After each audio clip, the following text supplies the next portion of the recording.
Merry meet and welcome to Psalmic Saturday here at Ariel's Corner. This is Ariel Gatoga and we are streaming live on YouTube and on Twitch. So happy to be here today, and I'm so happy you joined us. Moderating today on YouTube are the lovely Honey Paw and the lovely Jennifer, and moderating on Twitch is the lovely Dre. Thank you so much, moderators. Thanks again to everybody for joining us today. I hope you're having a great day. We'll get right to our psalm spell, but a reminder that we do have a premiere today at 11 a.m. Pacific time in just over 40 minutes from now. This is not a long psalm today, so we'll probably be done long before the premiere starts. But if you want to just hang out through the end of the exit music, it will take you right to the link, so you don't have to go search for that premiere should you want to join us. And I hope you do join us for that premiere. We are in the midst of getting the Kabbalah lessons up. So if you are registered for that Kabbalah course, you should see, I think it's lesson 4, should be up sometime today. I'm almost done with it. There's just lesson 4 had a lot of moving parts, so I want to make sure it's just right before I get it all up there. And let's see, we do have that prosperity course that we're doing live on Thursdays. And so we've done 2 classes and there's 1 more to go, and that'll come this Thursday. And then, I'm going to be gone for a few weeks after that. So I probably won't get those prosperity lessons edited and up until after I get back from vacation.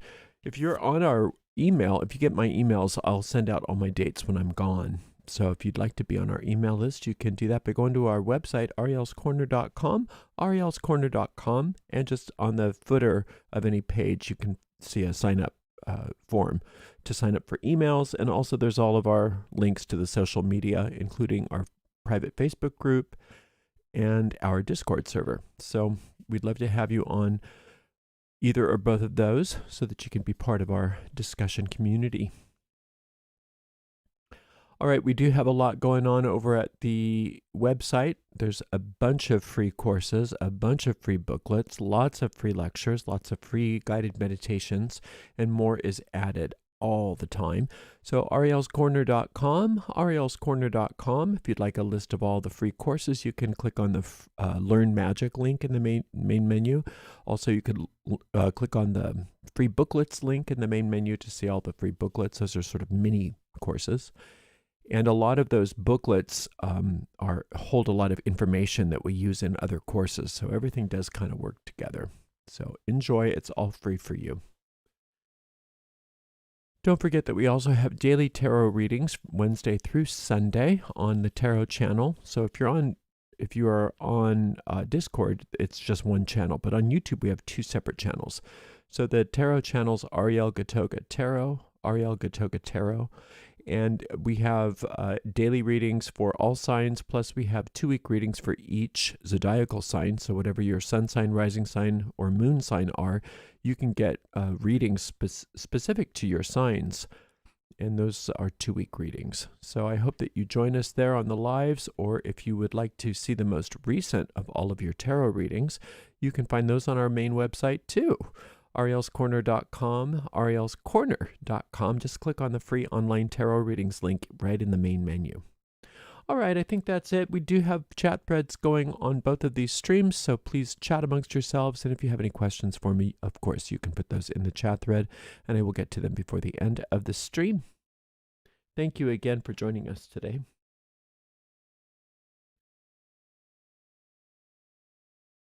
Today we are working Psalm 120. Let's do that again. Clear my throat here. I'm still getting over my little cold.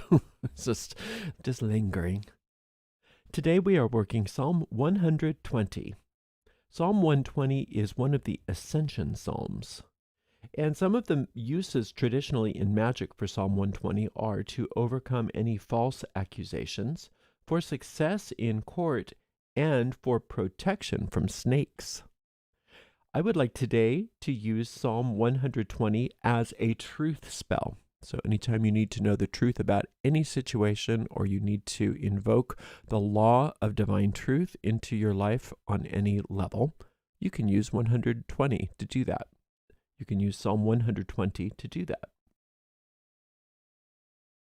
The way we work Psalm... I just had some iced coffee, so my tongue and my lips are kind of numb. The way we work. Okay, we won't get through this in time. The way we work psalm magic is simple, easy, and effective. We speak the psalm all the way through once without stopping. This is known as an incantation. Then we go back through that same psalm and we consider each verse in turn. We search for hidden or occult meanings which lie behind each verse. And those are what we call magic seeds.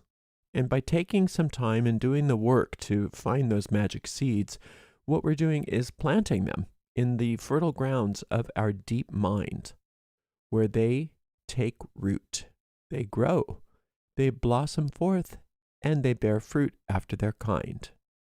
And I just know I forgot to turn off my rosary music. Hold on. Oh, I did. Okay, never mind. And that's exactly what we are going to do right now together with Psalm 120.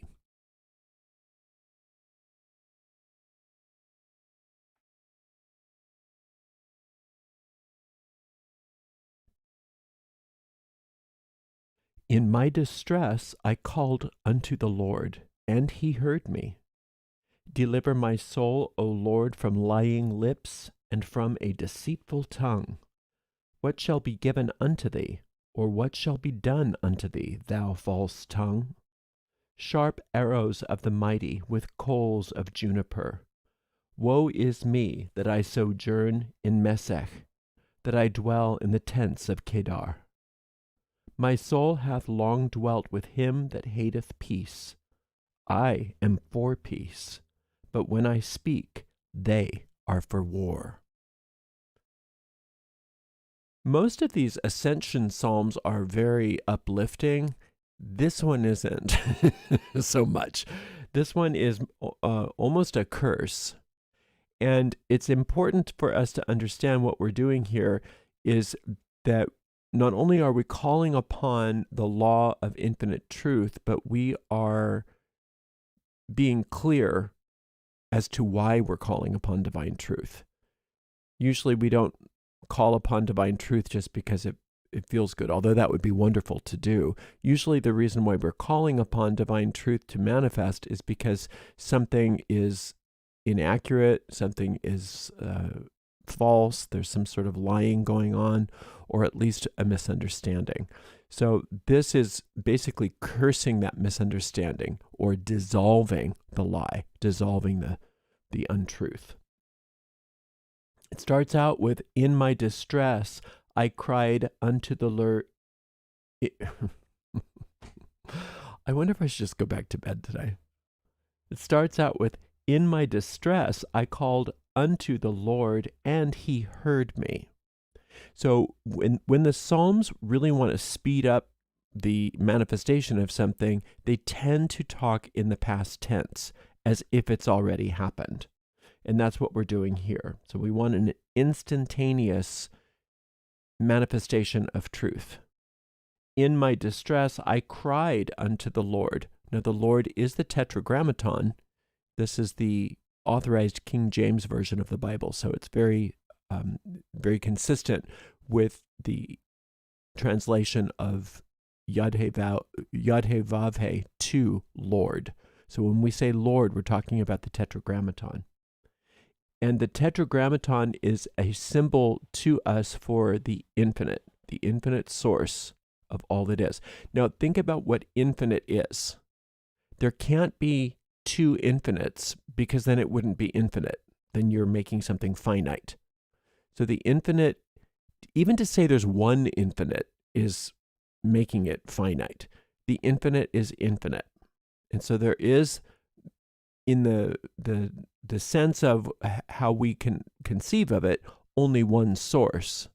But that one source is all-encompassing. It's pre-gender. It's not separate or distinct from us. It is the source of all that is. And an image that can be useful is to see ourselves as an extension of that source, much like a beam of light from the sun or a star. So in my distress, I cried unto that force. And to cry is to call out. It's similar to singing, although singing is usually done with joy and crying is done with anguish. Either way, when we're crying out, we are making a disturbance in the atmosphere in order to change something, in order to make something different. So what we're trying to change and make different is our distress. In my distress, I cried unto the Lord, and he heard me. And that's the law of the universe, that you can't reach out to your source without it responding. But the response doesn't happen until we reach out. So we have to instigate everything. And that's a magical axiom. A lot of times people will be wondering, well, why doesn't the infinite just make it work? Why doesn't the infinite just do it for me? I don't understand. Well, the infinite would love to do it for you, except for the infinite has given you freedom. And freedom comes with a price, that you are free.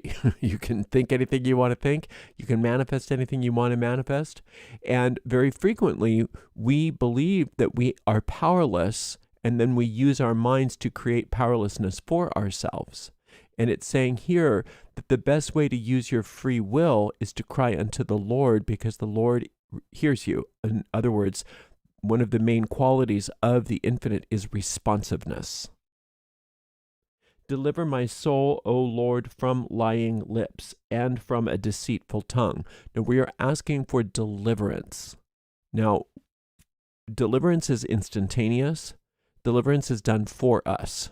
So think about a letter being delivered to your mailbox. The letter doesn't deliver itself. The deliverance requires a carrier. So we can't deliver ourselves.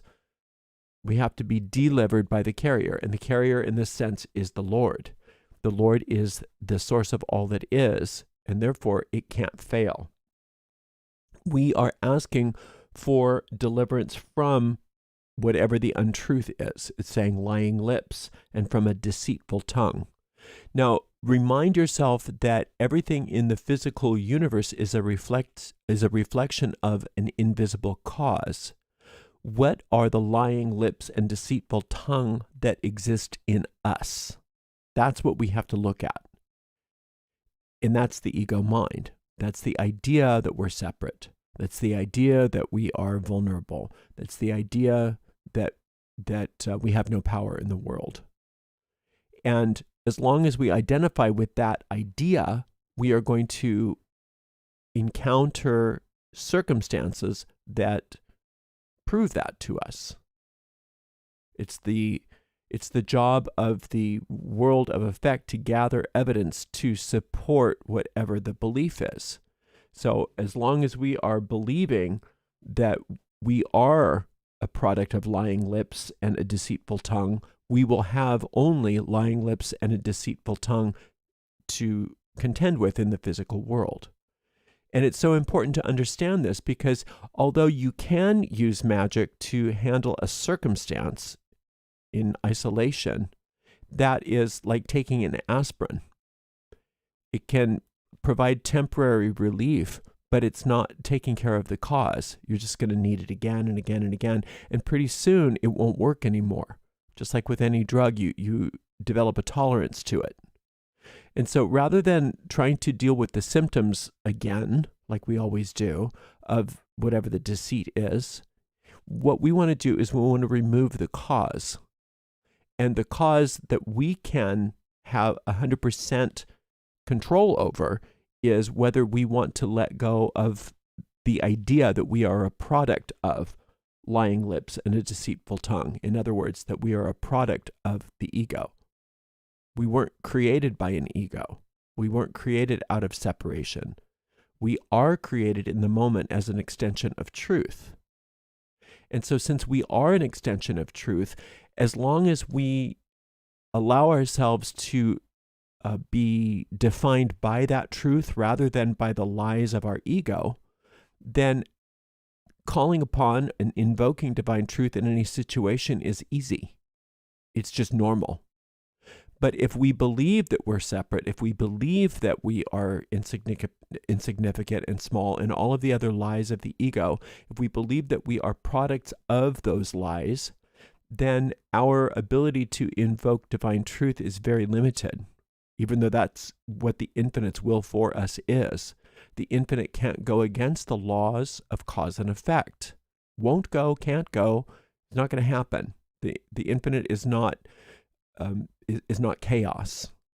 The infinite is order, and there is order in the law. And the law of cause and effect enables you to drop a book and the book falls to the floor. Hitler dropped a book and the book fell to the floor. Jesus would drop something and it would fall to the floor. Mother Teresa would take something and it would drop to the floor. So Stalin would drop something, it would fall to the floor. It doesn't matter who you are. The law is eternal for everybody, and that's cause and effect. So until we are willing to have the causes within our deep minds removed that enable us to be in a situation where we are being lied to, where there is the need for us to call upon divine truth, until we are willing to remove those causes, the effects are always going to be showing themselves to us because it's just the law. It's just how it works. Sharp arrows of the mighty with coals of juniper. Now we are coming up with punishments in our mind for these liars. So we want to punish the ego. We want to punish the liars. We want to destroy these evildoers. And it's okay for us in the context of this psalm to come up with that. But ultimately, the psalm will, as they always do, is going to give this over to the infinite to take care of for us. But we do have to go through the machinations of what our desire is. And our desire is to have sharp arrows of the mighty with coals of juniper, hot coals in their mouths, putting arrows in their tongues. It says, woe is me that I sojourn in Mesech, that I dwell in the tents of Kedar. This particular verse confounds many of the scholars. It's really not that hard to understand. These are places and or tribes that are far away from ancient Israel in two different faraway locations. So when it says that I sojourn here and I dwell there, it's obvious. They made sure that it was obvious that this was a symbol, because there's no way physically that the psalmist was sojourning in one and dwelling in the other, because they were so far away from each other.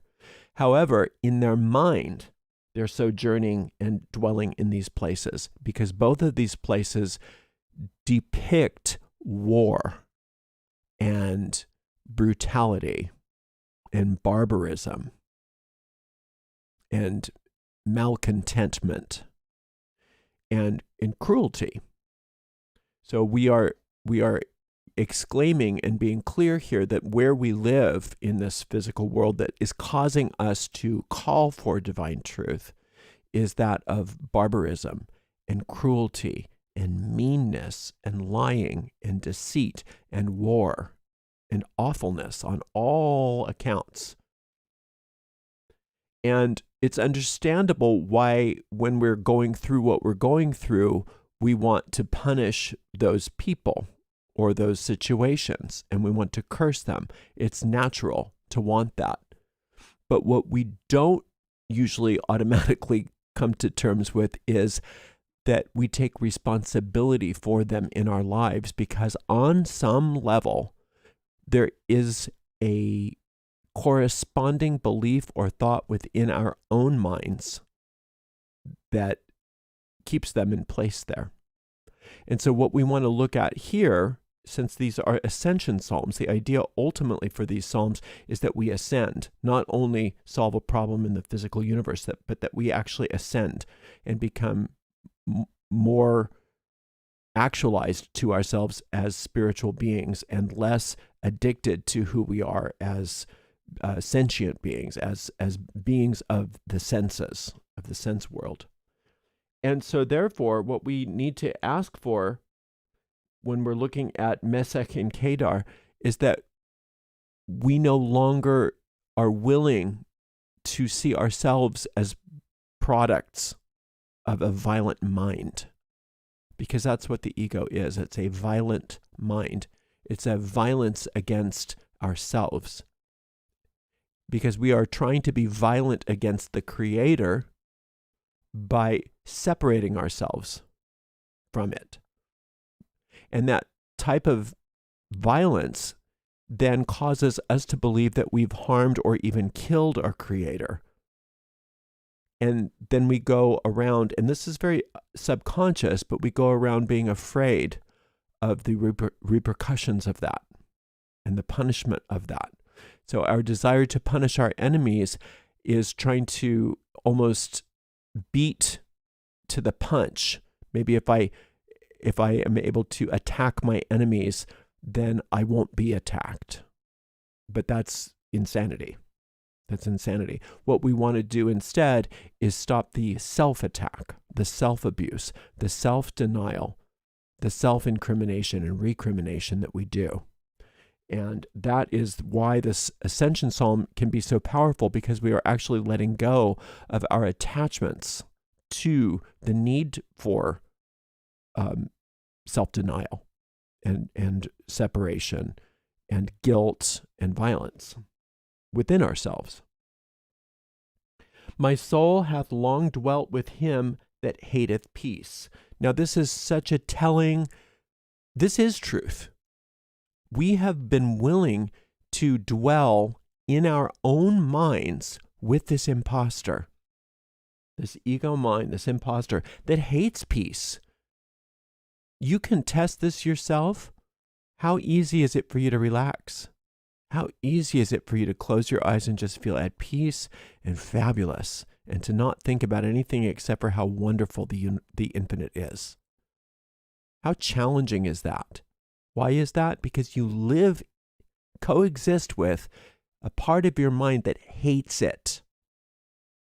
Now, hate in the Bible means turning away from. So it constantly is trying to get you to turn away from peace, which is your natural state, by the way. This is how you were created as peaceful. That's why the meek inherit the earth, because that's, once you return to your right mind, then you're home. You were created peaceful. All of us were. We were created to be peaceful. But the imposter inside of our minds turns away from that peace at all times. And that's why we have to be vigilant.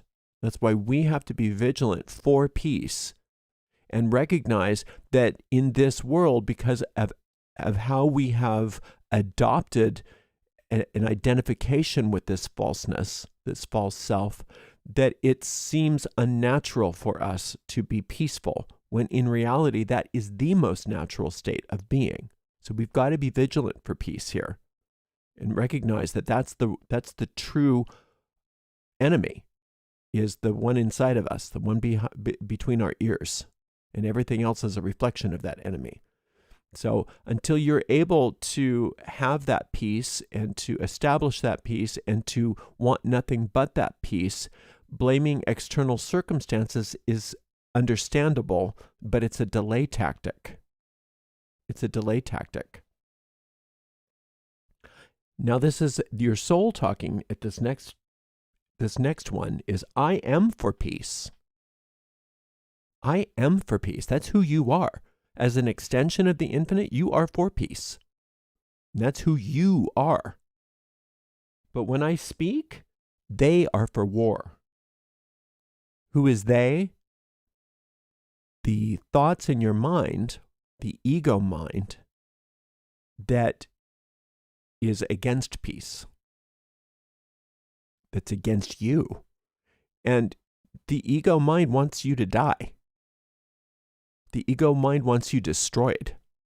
The ego mind isn't finished until you're dead. That's how insane the ego is, because if you die, it dies. It's just nothing more than a parasite, right? So its destruction is bottom line. It's destruction of you. Now, it won't come out and let you know that. It's going to let you think whatever you want to think, and it likes to do things very slyly, very cunningly. And what it likes to do most frequently is get you to believe that your thoughts, your ego thoughts, are you. And until you can understand that the part of you that says, I am for peace, is the observer. The stuff that's not for peace is the observed. And once you can realize that, then you can understand that none of this that it's doing, this ego mind, has any power over you. It's just noise. It can't kill you. It can't do anything, but it can get you to kill yourself. It can get you to destroy yourself if you start to believe that it's you. So your job is to make peace your only goal. Your job is to make peace the only thing that matters to you. Because if you can find that peace, even for a little moment every day, each and every day, the jig is up. You're no longer fooled by the ego mind. It just becomes white noise. You no longer get involved. It's over. And when it's over, so are all the lies outside of you. They're over. Nobody has any power over you anymore. You are completely one with your power. You've reclaimed your power. Your ego can't hurt you. Well, it couldn't to begin with, but your ego no longer can convince you to hurt yourself. And it also no longer can convince you to project ideas of harm into your physical world. And so therefore, any lies or problems with the truth outside of you no longer have any power over you, and they are seen as what they are. They're seen for what they are, lies. And when you, the part of you that says, I am for peace, is clear on that, the lies get dispelled and they have no power over you, and you are safe. And all the situations in your life that have been affected by those lies or those untruths are completely cleared up spontaneously, because that's the way cause and effect works. So you have to just keep coming back to the psalm again and again and allow your mind to be cleansed from this idea of the lies. And therefore, no lies outside of you have any power. In fact, they are cleaned up, they are eradicated, and they don't bother you anymore. Thank you so much for joining us today. Until next time, blessed be. Okay, Ariel, which psalm would you recommend for relocating and moving countries? I don't know. I have to look here.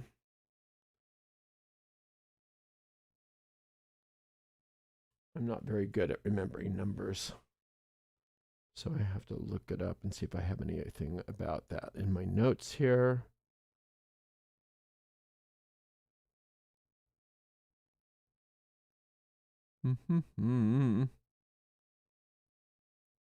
I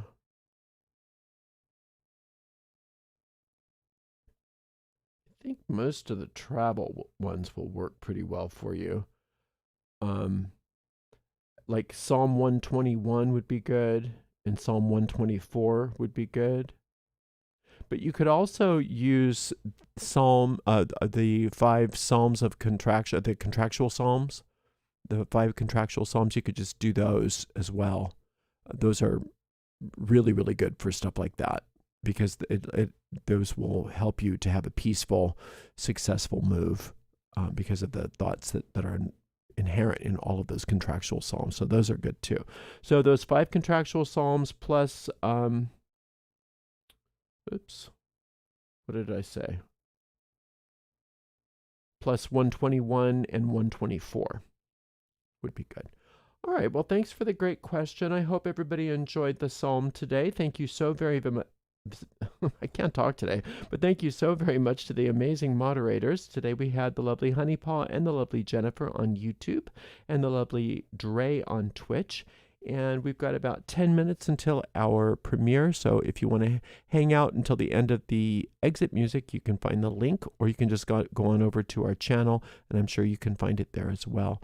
And we'll see you in a few minutes. Thank you so much. Blessed be.